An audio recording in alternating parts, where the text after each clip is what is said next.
तितली उड़ी बस पे चढ़ी, ड्राइवर बोला आजा मेरे पास, तितली बोली हट बदमाश। उपर्युक्त पंक्ति का संदर्भ सहित व्याख्या कीजिए।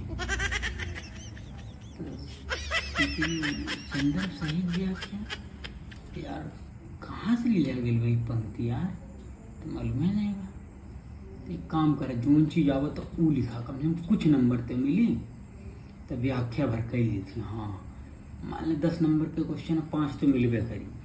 तितली उड़ी बस पे चढ़ी, तितली तात्पर्य है जोन बा कोनो कन्या से कही गई बा। ड्राइवर बोला आजा मेरे पास, कोनो पियक्कड़ रहा लो सारा लड़की देखना ना लाट टपका एक शुरू के देना ससुर। तितली बोली हट बदमाश, तो यो तुरंत कि दही रुक साइड रहा, तो ये लिख दो दबा के।